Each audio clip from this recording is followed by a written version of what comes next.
અઠવાડિયામાં Rajkot collector office દ્વારા ઘણી બધી જરૂરત મુજબની મિટિંગ્સ લેવામાં આવી છે અને જિલ્લામાં વહીવટીતંત્ર સુદૃઢ રૂપે સારી રીતે કામ કરે આને માટે અમુક ઇન્સ્ટ્રક્શન્સ આપવામાં આવ્યા છે. માનનીય એસપી સાહેબ સાથે અને પોલીસ કમિશનરેટના ડીસીપી સાહેબ સાથે લો એન્ડ ઓર્ડરની મિટિંગ લેવામાં આવી છે. જિલ્લામાં લો એન્ડ ઓર્ડરની સમીક્ષા કરવામાં આવી છે અને યોગ્ય ઇન્સ્ટ્રક્શન્સ આપવામાં આવ્યા છે. લો એન્ડ ઓર્ડરની સ્થિતિ જોતા અત્યારે જે રિવ્યૂ થયું છે આમાં એક સંતોષજનક પરિસ્થિતિ છે.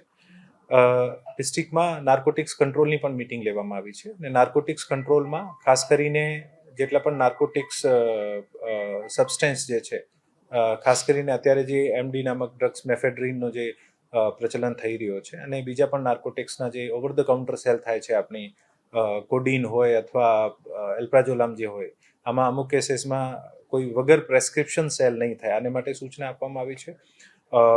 Police, district primary education officer, drug inspector આ તમામને સૂચના આપવામાં આવી છે કે સ્કૂલ્સ અને કોલેજીસના આજુબાજુના ખાસ કરીને જે પણ મેડિકલ સ્ટોર હોય, પાન ગલ્લા હોય, ત્યાં આ કોઈ પ્રકારનો વેચાણ થતો હોય તો આના ઉપર ખાસ તકેદારી રાખે અને જરૂરત મુજબ પગલાં લેવામાં આવે. ડિસ્ટ્રિક્ટમાં ડિસ્ટ્રિક્ટ લેવલ વેલ્યુએશન કમિટીની પણ એક મિટિંગ રાખવામાં આવી છે. આમાં 10 જેવા કેસીસનું વેલ્યુએશન પણ કરવામાં આવ્યું છે.